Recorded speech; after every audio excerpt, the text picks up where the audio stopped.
Assalamualaikum warahmatullahi wabarakatuh.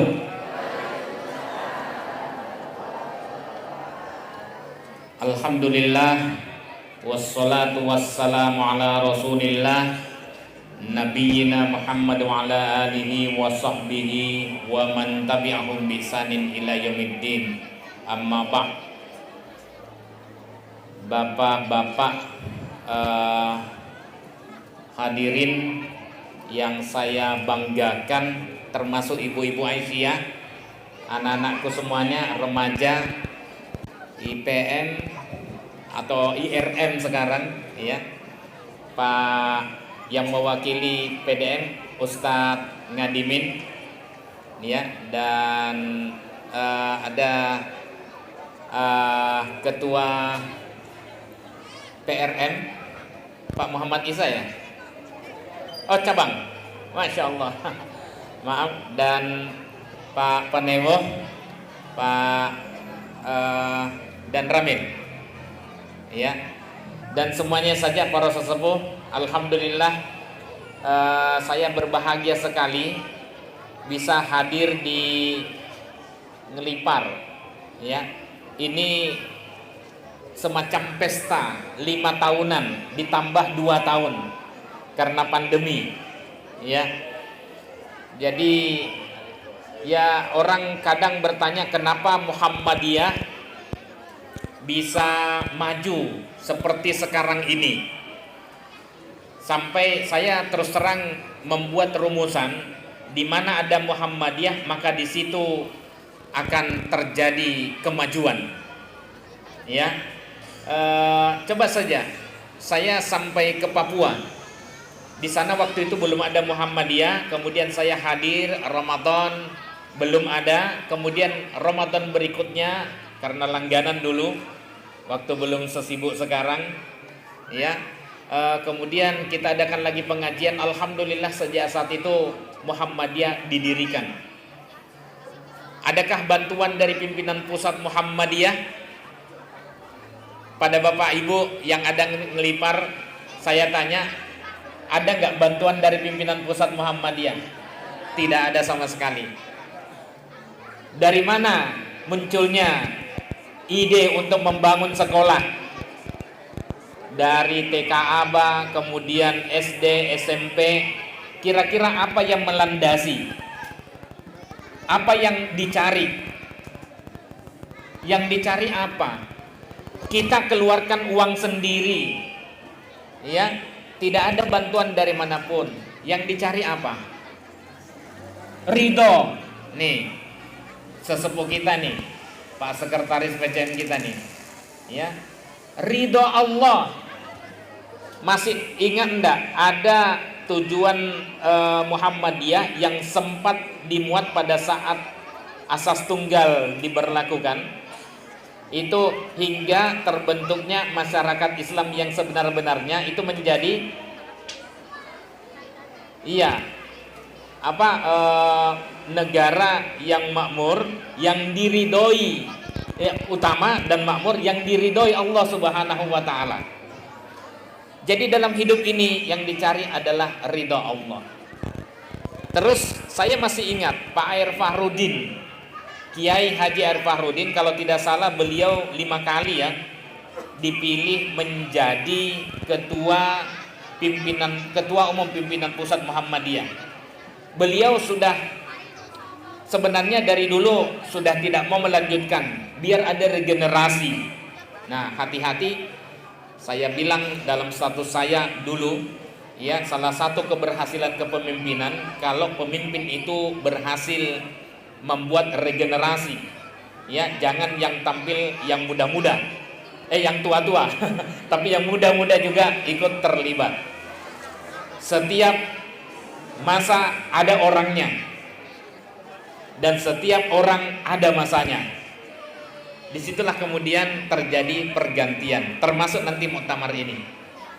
Nah, Pak Air Fahrudin waktu itu ditanya, Pak Air, di UMY, saya masih ingat pertama kali saya masuk dan muktamar ada di sana. Apa kunci kenapa Muhammadiyah bisa berhasil sampai sekarang?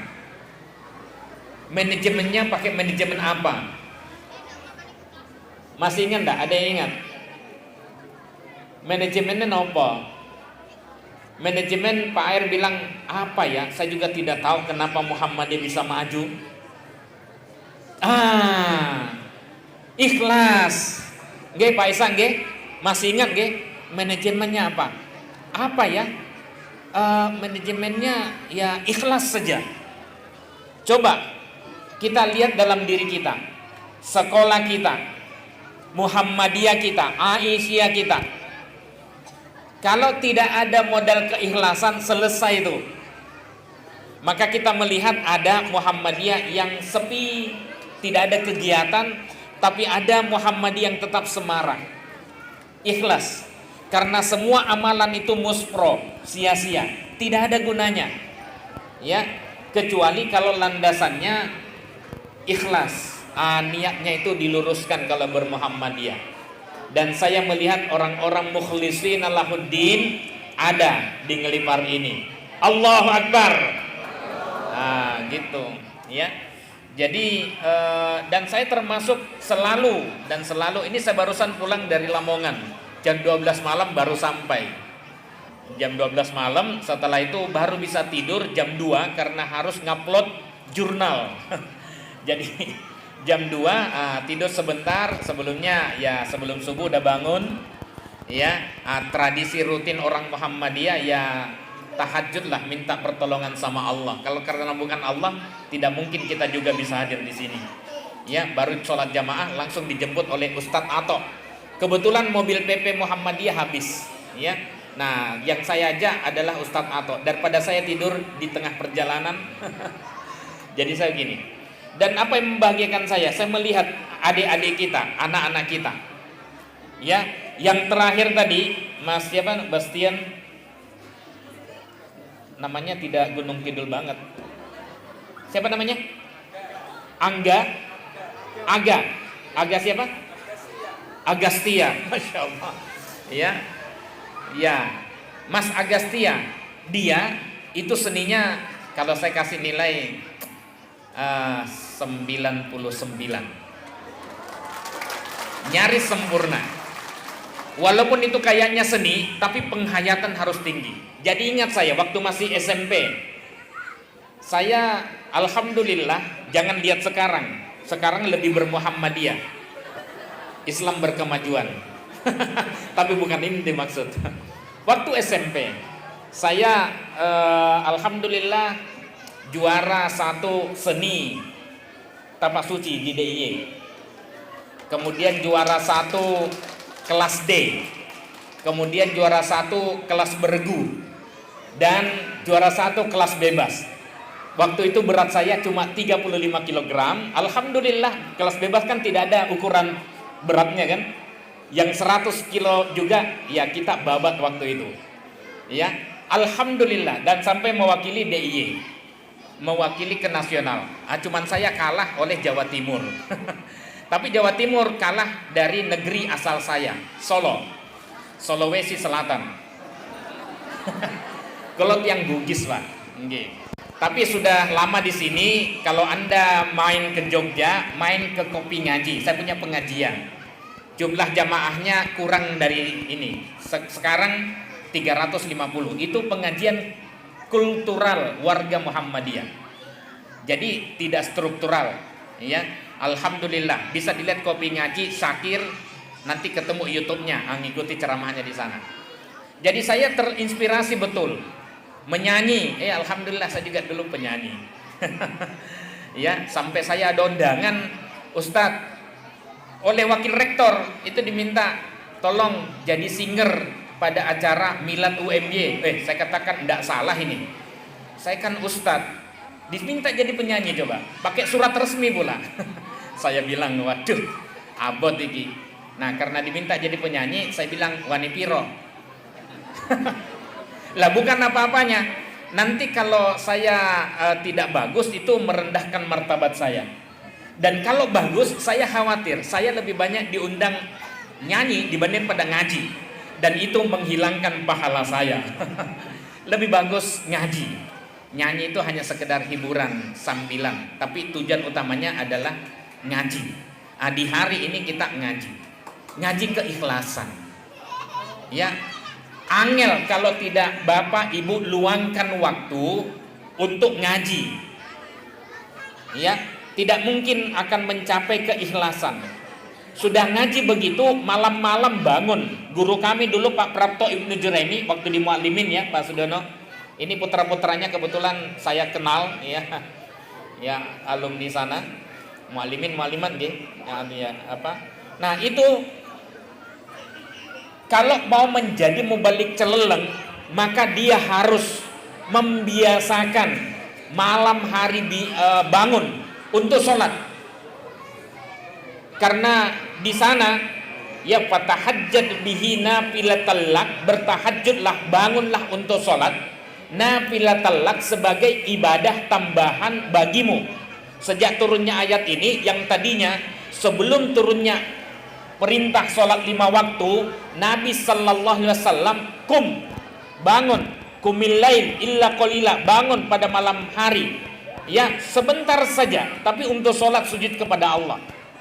Orang bangun itu tidak ada niatan apapun kecuali hanya untuk menyembah kepada Allah. Sholat tarawihnya Nabi sallallahu alaihi wasallam, saya tanya Bapak Ibu, sholat tarawihnya Nabi di bulan Ramadan itu di awal malam atau di akhir malam? Di awal malam atau di akhir malam? Ramadan di akhir malam. Saya orang hadis, saya bolak-balik meneliti hadis, saya cari adakah sholat malamnya Nabi sallallahu alaihi wasallam di awal malam, di tarawih ya, di bulan Ramadan. Saya tidak menemukan, semuanya di akhir malam. Pada masa Abu Bakar juga masih di akhir malam. Pada masa Umar bin Khattab mulai agak menurun semangat, karena tidak ada lagi Nabi sallallahu alaihi wasallam yang membersamai. Ya, tapi kenapa di akhir malam? Di akhir malam itu tidak ada orang yang menyaksikan kecuali hanya kita. Hanya kita dengan Allah yang berhadapan langsung, bermunajat kepada Allah, curhat sama Allah. Jadi kalau misalnya mau aktif di Muhammadiyah Aisyah, ya kalau mau kokoh, ya saya oleh Ustadz Ibnu Juraimi itu, Pak Prapto itu ketika saya mau dibenum ya, bukan dibenum lah istilahnya kalau diterjunkan di masyarakat, dia bilang, Kir, apa kamu bagaimana perasaanmu jika kamu misalnya berdakwah kemudian yang hadir cuma 1-2 orang? Saya katakan, ya sedihlah Ustadz. Siapa yang tidak sedih? Sudah jauh-jauh yang datang hanya 1-2 orang. Oh iya. Terus bagaimana perasaanmu kalau kamu disambut oleh drum band, oleh rebana, ya jamaahnya ribuan? Ya senanglah Ustadz. Apa katanya Pak Prapto? Kamu belum siap diterjunkan menjadi mubalik Muhammadiyah. Ya, kamu belum siap, karena harusnya perasaan kamu tetap senang dan bersyukur dan semangat. Nah, dari mana itu munculnya? Sholat malam. Ya, jadi ini yang harus ditradisikan. Nah, dari situ kemudian seorang hamba akan baik kepada keluarganya, sayang kepada anak-anaknya. Bapak Ibu, semua anak saya masuk di pesantren. Ya, visi saya tidak ada anak, apalagi di 2 tahun yang kemarin ini pandemi. 2 tahun pandemi itu efektif untuk merusak anak. Kuliah, belajar online. Oke, Bapak Ibu bisa mengawasi, bahkan Bapak Ibu juga ikut bisa belajar juga. Ya, seharusnya ini, tapi Bapak Ibu harus menemani itu. Ya, dan itu lebih sulit, dan disitulah baru Bapak Ibu menghargai begitu hebatnya pengabdian seorang guru. Ya, tetapi ingat, setelah handphone itu lepas, berapa orang di antara anak-anak kita yang tetap belajar atau meninggalkan handphonenya? Handphone tetap di tangan, dia akan menonton segala apapun, dia tembus-tembus saja, dan kadang-kadang ada iklan gambar yang tidak senonoh, video yang tidak senonoh, kartun yang tidak senonoh. Untungnya waktu itu anak saya, Pak, ini apa Pak? Alhamdulillah, jujur anak saya. Ya, astagfirullah. Kemudian saya tarik handphone itu. Disitulah kemudian saya tambah kencang untuk memasukkan anak saya di pesantren. Maka ketika saya ketemu sama, tapi waktu yang pertama ya, saya ketemu sama pembina tamu, sesama tamu di pesantren, saya bilang begini, kenapa dia anaknya cuma satu, dimasukkan di pesantren. Kemarin juga di Mualimin saya menemukan anak satu, ada anak kembar, dimasukkan dua-duanya di pesantren. Ada nggak yang di rumah? Nggak ada. Saya tanya, kenapa dimasukkan anaknya di pesantren? Supaya besok kalau saya meninggal, ada yang mendoakan saya. Sederhana sekali. Bapak Ibu kalau misalnya meninggal, kira-kira yakin nggak ada di antara Bapak Ibu yang anaknya mendoakan Bapak Ibu? Kalau saya tambahkan, ya betul. Supaya besok kalau saya mati, ada yang mendoakan saya dan ada melanjutkan kebaikan saya. Ki Hajar Dewantoro yang dikenal dengan taman siswanya, tokoh pendidikan utama. Anda tahu, dia itu berteman akrab dengan Kiai Dahlan. Kadang Kiai Dahlan sowan ke rumahnya, kadang Ki Hajar Dewantoro main ke rumahnya Kiai Dahlan. Dan Ki Hajar Dewantoro itu aslinya Muhammadiyah. Cuman yang tampakkan itu, apa kata Ki Hajar? Ini rawahunya Muttasil. Saya orang hadis ya. Dari Profesor Ki Supriyoko. Kalau anakmu yang penting sekarang pendidikan itu adab. Perhatikan itu, adab. Berapa banyak di antara anak kita yang diajarkan di sekolah kemudian adab tidak? Barusan terjadi kan pemukulan rame-rame yang viral itu di SMP Negeri 7 Palopo. Pas saya dengar ini kayaknya bahasa saya ini, saya telusuri ternyata betul dari kampung saya. Wah, pemukulan. Saya katakan yang bertanggung jawab siapa? Sekolahnya yang bertanggung jawab. Apa yang dididikan sampai main keroyokan begitu? Lalu di mana pendidikan adabnya? Kata Kiai Ki Supriyoko, Ki Hajar Dewantoro bilang kalau mau mengajari anakmu adab, masukkan dia di pesantren. Karena di pesantren itu, walaupun kita tidak diajar oleh guru itu, dia akan tetap menghormati guru itu. Saya merasakan, ada ustadz masih muda, belum pernah ngajar saya, tapi tetap saya cium tangannya, saya anggap dia ustadz saya. Padahal kalau berdampingan sama saya, kelihatannya tua saya. Tapi dia guru saya, walaupun tidak pernah mengajar saya. Nah, disitulah Muhammadiyah, keikhlasan. Nah, sebentar lagi akan muncul ketua-ketua. Saya katakan ketua-ketua karena di Muhammadiyah orang sering salah kaprah. Di muktamar itu orang memilih ketua umum, ya, orang memilih ketua umum, padahal di muktamar itu tidak memilih ketua umum, tapi memilih 13 besar. Suara terbanyak belum tentu menjadi pemimpin di Muhammadiyah, ketua umum. Dan kita ingat Muhammadiyah itu kolektif, kolegial. Tidak ada yang menonjol. Keputusan itu keputusan bersama. Muhammadiyah bukan milik pribadi, tapi milik semua diputuskan. Maka tidak ada keputusan yang muncul dari inisiasi pribadi. Itu hanya pendapat pribadi. Itu harus dituangkan lewat keputusan. Dan keputusan itu adalah keputusan bersama. Sampai pernah ada yang 13 sudah terpilih, tidak ada yang mau menjabat sebagai ketua umum. Akhirnya yang dipilih siapa, Pak?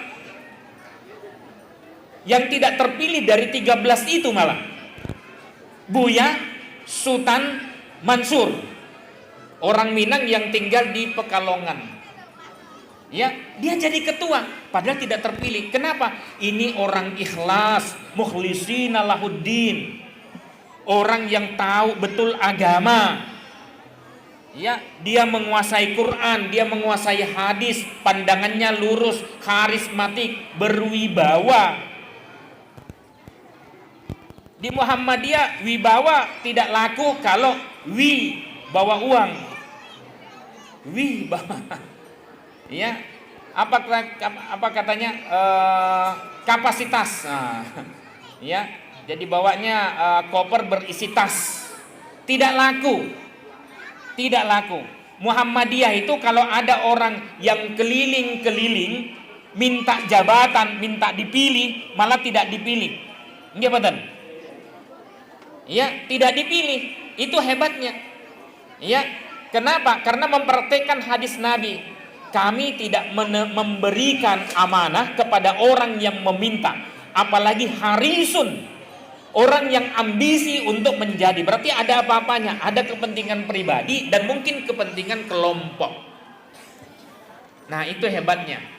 Maka selain tentu sidik, tablik, amanah, fatonah, pandangan pimpinan pendahulu kita, ya, Buya Syafi'i Ma'arif, kalau mau melihat pemimpin di Muhammadiyah itu lihat teman dekatnya, siapa pembantunya,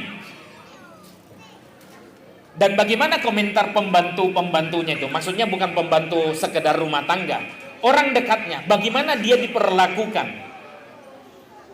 Kalau teman dekatnya, wah ini kok orangnya begini-begini, wah hati-hati. Yang kedua, pandangan